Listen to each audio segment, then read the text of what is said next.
She's going to get what's coming to her. 3 years ago, my 22 male, sister 15 female, started herself on a downward spiral which has ended with the entire family cutting her off. And now her lies and mistakes are catching up to her, and it's only a matter of time before she wakes up to the nightmare she left in her wake and it all bites her in the ass. 3 years ago when she was 12, I came home to my mother crying in the kitchen. She never does this, so my thought was that my nana had died. Nope, my sister had accused her of, as she put it, historic abuse. Police were called, social workers were brought in, my mother was nearly arrested. The only defense my mother had was me. I still lived at home and told the police I never heard anything while in the house. That same night, I chased her through my city and had the biggest panic attack of my life. Months later, she admitted it was all a lie and she just wanted to get her own way. Since then, every single time she doesn't get her own way or she isn't the center of attention, she pulls the abuse card or she runs away. In that same time, she is self-diagnosed with ADHD and bipolar. She googled what they were and decided that was her excuse. She also called my mother a failure of a parent and instead wanted to live with the father who is a criminal and has never been present in her life by his own choice. 6 months or so ago, she ran out of excuses for my mother.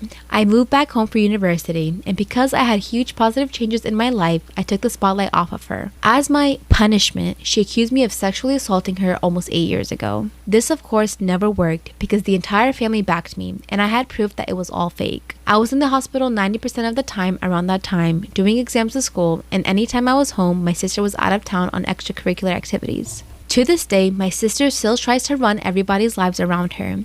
She blames her overweightness on my mother, as well as her scumbag of a father leaving her on my mom too. She sends videos of her self-harming to the entire family and has admitted she does it all for pity and attention. Last night, she said she refused to come home unless she could speak with and stay with her father on weekends. He agreed, so now it's a waiting game for him to inevitably kick her out and cut her off. And she realizes that every person who ever would have supported her now wants absolutely nothing to do with her. My brother doesn't care. My religious nana, who doesn't have a bad bone in her body, called her a little shit. And I wouldn't piss on the kid if she was on fire. She's refused help. She's run the mental health of everybody into the ground to the point my mother has made severe suicidal comments, and now her whole world is about to crumble around her, and I personally cannot wait. I put peanut butter in my friend's drink, thinking she was lying about her allergy. I was young, only in the 2nd grade, and had recently been taught about lying. After our lessons on sinning and doing bad stuff, I developed the idea that my friend, let's call her Lily, was lying about her peanut allergy and just didn't like peanut butter and was too ashamed to tell me because they were my favorite snack at the time. Not to mention the times when someone would bring in a snack for the class and we'd always have to check if they had peanuts in them.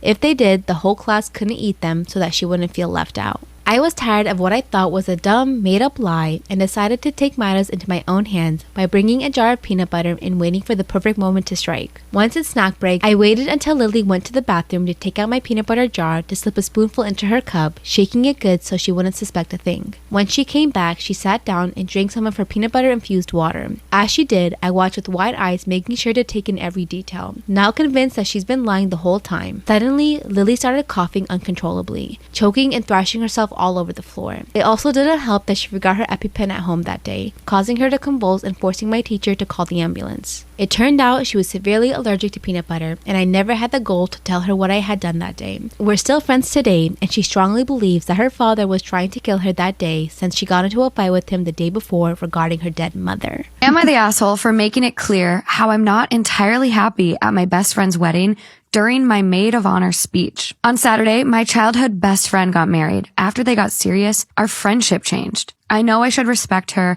and move on with my life, but I have to also make peace with the fact that this change does not make me feel well. The entire time of the ceremony, I was sobbing, not because I felt touched, but because I mourned our friendship. That day was the day my hopes of things returning back to what they used to be were gone. I had a maid of honor speech ready, but all of it was just a lie. So I decided to scrap my actual maid of honor speech and speak honestly. I said that I don't want to lie. I want to be honest, that I'm not happy. I'm not happy that this person she married is the reason our friendship changed. I just pretended the whole day out of her sake, but it would be a shame for me to get up here and lie about how happy and excited I am. There was an awkward silence for 2 to 3 minutes after my speech. My best friend contacted me 2 days after and only asked me if my purpose was to ruin the mood of her wedding. I said no. The purpose was to be honest. She said I'm trying to play the victim and how she can't believe I haven't even shown a bit of remorse about what I said. I said I can't apologize for being honest. Am I the asshole? Am I the asshole for suggesting my pregnant sister should put her baby up for adoption? My 31 female sister, 27 female, was married to A for 3 years. Prior to their elopement, they were on and off for about 4 years. Because of their unstable relationship, my sister never introduced him to our family until they were married. Our family is very tight-knit and traditional, so with this late introduction, me and my family never formed a close bond with brother-in-law, and our relationship was strained because of it. About a month ago, my sister called me and told me that brother-in-law was in the ICU at the hospital, being treated after he was hit by a drunk driver. He unfortunately passed a few days after, and my sister was understandably devastated. My sister held a funeral for brother-in-law, and my parents graciously offered to cover the cost of the funeral and burial. A week after the funeral, my sister didn't show up to my mother's 60th birthday party, which was odd since she helped me and my brother, 34 male, plan the party. I went over to her house after the event was over to check on her and found her place a mess. There was takeout boxes and trash spread around the entire kitchen and an entire sink full of dirty dishes. I offered to help clean since my sister was in a rough state. While I was cleaning, she began to tell me that her and brother-in-law had been trying to conceive for the past year and were unsuccessful, but she was late and decided to take a test today, and it came back positive. I asked her if she was sure, and she said she was confident and that she was going to schedule an appointment with her doctor. I told her not to get her hopes up until the doctor confirmed the results with her. For the past few weeks, I hadn't heard anything about my sister's, quote, pregnancy.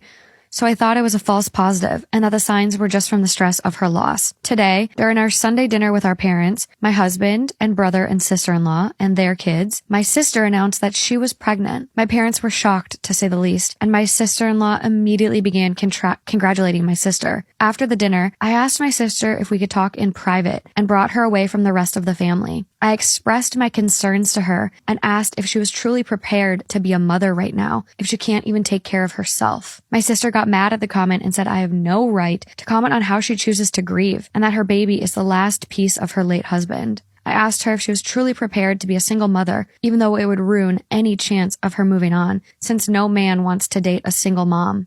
I suggested that she should put the baby up for adoption so that it could be in a healthy, stable home with 2 parents. She stormed off and told the rest of my family what I had said to her. My family thinks that I'm the asshole, and my husband thinks I should have chosen a better time to talk to her about this. But I don't really think I am the asshole for trying to protect my sister. She is still so young, and she shouldn't have the burden of taking care of a dead man's child alone. Am I the asshole for not choosing to spend my birthday with my kids? I, female 37, am a mom of 4 kids, 2 girls, 19 and 14, and 2 boys, 16 and 12. My 19-year-old daughter and I got into an argument about a week and a half ago over my birthday, and now none of my kids will speak to me. My birthday was on Friday, and I had planned to spend the entire weekend with my boyfriend because he wanted to treat me since it would be my first birthday that we were together. I didn't hear at all from any of my kids besides the casual text the whole week, and I assumed they probably weren't planning on seeing me or had forgotten. My 19-year-old was usually the one to plan my birthdays after I divorced their dad 2 years ago, but I didn't hear from her, so I made my plans and stuck with them.